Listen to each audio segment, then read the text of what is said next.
ఒక్కసారి కొమ్మూరి గోల్డ్ కి కాల్ చేయండి. తాకట్లో ఉన్న మీ బంగారాన్ని విడిపించి మార్కెట్ ప్రైస్ కి వాళ్ళు కొనుక్కుని మిగతా డబ్బులు మీకు ఇచ్చేస్తారు. హాయ్ హలో నమస్తే వెల్కమ్ టు మనం టీవీ. నేను మీ చార్మి. మనం టీవీ ఉన్నది మన కోసం. ప్రస్తుతం ఈ మధ్య కాలంలో యూత్ అంతా ఒకే బాట. ఏమన్నా చిన్న ప్రాబ్లం వచ్చినా నాకు డిప్రెషన్ ఉంది, నేను చచ్చిపోతా, లేకపోతే నాకు యాంగ్జైటీ ఉంది, నేను ఇంట్లో ఉండలేను, బయటికి వెళ్ళిపోతా. ఇటు ఈ యాంగ్జైటీ డిప్రెషన్ ఒకవైపు ఉంటే, నాకు పెళ్ళి కావట్లేదని యూత్ చనిపోవడం ఇంకోవైపు. అటు పెళ్ళైన వాళ్ళేమో చంపుకుంటున్నారు, భర్త భార్యను, భార్య భర్తను, ఇంకెక్కతక్కని పిల్లల్ని కూడా చంపుతుంది. మరి నాకు విషయం అర్థం, పెళ్లి చేసుకున్నా బాధనే, చేసుకోకపోయినా బాధనే, పిల్ల దొరికినా బాధనే, దొరకకపోయినా బాధనే ఉంది. ఇప్పుడు ఇంకోటి ఒక ఇన్సిడెంట్ బయటకు వచ్చింది. ఇన్ని రోజులు మొన్న రీసెంట్గా ఒక న్యూస్ చూసాం. ఒక అమ్మాయి తనకి పెళ్లి కుదరట్లేదని, అటు పేరెంట్స్కి బాధగా మారుతున్నానని చెప్పి ఒక అమ్మాయి చనిపోయింది. అది కూడా ఆ అమ్మాయికి పెళ్లి చూపులు వచ్చిన వాళ్ళందరూ, ఎందుకు నేను పెళ్లి చేసుకోలేము, సారీ అండి, మీతో పాటు మీ మదర్ కూడా ఇలాంటివన్నీ చూస్తున్నాం. ఇప్పుడు ఈరోజు టోలీ చౌకీలో ఇంకోటి జరిగింది. అబ్బాయి వయసు 20 సంవత్సరాలు. ఆయన ఒక స్టూడెంట్గా ఆయన ఉన్నారు. ప్రజెంట్ బీటెక్ ఎక్కడో చేస్తున్నారు కాలేజ్లో. మరి 20 ఇయర్స్కే ఈయనకి ఏం డిప్రెషన్ వచ్చింది? దేని గురించి బాధ? ఫ్యామిలీ ప్రెషరా? కాదు. పోనీ ఆయనకేమన్నా హెల్త్ ఇష్యూస్ ఉన్నాయా అంటే అది లిక్కులేదు. మరి ఏమైంది? అయితే ఇంట్లో వాళ్ళు చాలాసార్లు అడిగారట, ఎందుకు ఇలా విచిత్రంగా బిహేవ్ చేస్తున్నావు, ఏమైంది ఏమైంది? ఏం లేదు, నేను నార్మల్గానే ఉన్నా, డే టు డే లైఫ్లో నాకు కొంచెం స్టడీ ప్రెషర్ ఎక్కువైపోయింది, అది ఇది అని చెప్పాడట. సడన్గా ఒకరోజు అమ్మ నేను వెళ్ళొస్తా అని చెప్పేసి వెళ్ళాడట. ఎక్కడికి వెళ్తున్నా అంటే ఫ్రెండ్ వాళ్ళ ఇంటికి వెళ్తున్నా అని చెప్పాడు. ఫ్రెండ్ వాళ్ళ ఇంటికి వెళ్ళే వ్యక్తి ఇప్పటివరకు తిరిగి రాలేదు.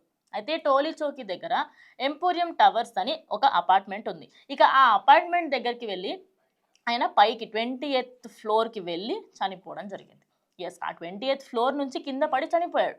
అసలు ఏంటి, ఎందుకు చనిపోయాడు, ఎలాంటి డీటెయిల్స్ బయటకు రాదు. ప్రజెంట్ ఆయనని అటు ఉస్మానియా హాస్పిటల్ తీసుకెళ్ళడానికి తెలుస్తుంది. పోస్ట్ మార్టం రిపోర్ట్ ఈరోజు సాయంత్రం కల్లా బయటకు వస్తుంది.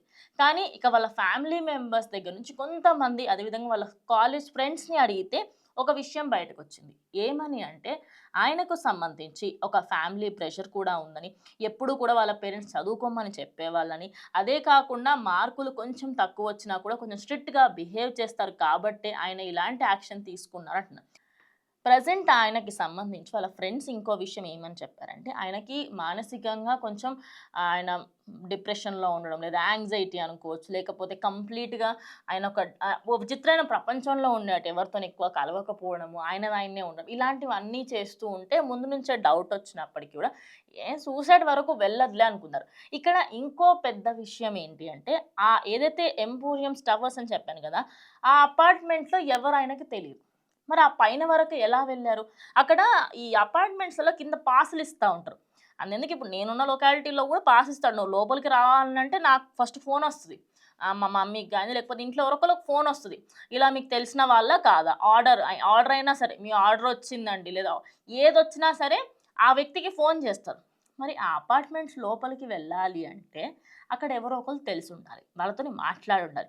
అదేమీ మాట్లాడకుండా ఈయన 20th ఫ్లోర్ వరకెళ్ళి అక్కడి నుంచి దుంకినా కూడా ఎవరికీ ఎందుకు తెలియలేదు. మరి కింద ఎవరైనా వాచ్‌మెన్‌కి తెలియకుండా ఆయన లేని సమయంలో వెళ్ళాడా? లేకపోతే ఏం జరిగింది? ఆ అబ్బాయికి అక్కడ ఎవరు తెలీదంటున్నారు. మరి ఇంత జరుగుతున్నా వాళ్ళ పేరెంట్స్ ఎందుకు బయటకొచ్చి మాట్లాడట్లేదు అనేది ఇంకో పెద్ద డౌట్. సో, ఈ డౌట్స్ అన్నిటి మధ్యలో ఒక స్టూడెంట్ తన ప్రాణాలు తీసుకున్నాడు. ఇక ఇందులో పెళ్లి విషయం ఎందుకొచ్చి, స్టార్టింగ్‌లో పెళ్లి విషయం మాట్లాడాం. ఆ పెళ్లి విషయం ఎందుకొచ్చింది అంటే, ప్రెజెంట్ జనరేషన్‌లో ప్రేమ వివాహాలు, అదేవిధంగా ప్రేమించిన అమ్మాయి వదిలేసిందని ఇలా మాట్లాడుకుంటున్నారు. అయితే ఈ అబ్బాయి కూడా ఆ డిప్రెషన్ రావడానికి గల మెయిన్ రీజన్ ఒక అమ్మాయి అయ్యుండొచ్చని, ఆ అమ్మాయితో పెళ్లి కుదరట్లేదు, అందుకోసమనే చనిపోయి ఉండొచ్చు అనే ఇంకో కథనం కూడా బయటకొస్తుంది. మరి పెళ్ళిళ్ళ కోసము చదువు సరిగ్గా రావట్లేదని చనిపోతూ ఉన్నారు. ఒక ప్రాణం విలువ ఎంత, ఏంటి అనేది మనకి అర్థం అవ్వట్లేదా? మరి జనరేషన్‌కి ఏమైంది అనేది ప్రెజెంట్ అందరూ కూడా ప్రశ్నిస్తున్నారు. మరి ఆ పోస్ట్ మార్టం రిపోర్ట్‌లో అయితే ఖచ్చితంగా ఆయన సూసైడ్ చేసుకున్నారు. సో, అది పెద్దగా మ్యాటర్ కాకపోయినా వాళ్ళ పేరెంట్స్ బయటకొచ్చి మాట్లాడినా, లేదా వాళ్ళ ఫ్యామిలీకి సంబంధించి ఎవరైనా ఈయన గురించి తెలిసిన వాళ్ళు, వాళ్ళ బెస్ట్ ఫ్రెండ్స్ ఎవరో ఒకళ్ళు, పోనీ ఎవరన్నా అమ్మాయి ఉంటే ఆ అమ్మాయి బయటకొచ్చి మాట్లాడితే అప్పుడు కంప్లీట్ స్టోరీ అనేది బయటకొస్తుంది. మరి టోలీ చౌకీలో జరిగిన ఈ ఆదిత్య అనే అబ్బాయికి సంబంధించిన మరణం ప్రస్తుతం సోషల్ మీడియాలో కూడా చాలా వైరల్‌గా మారింది.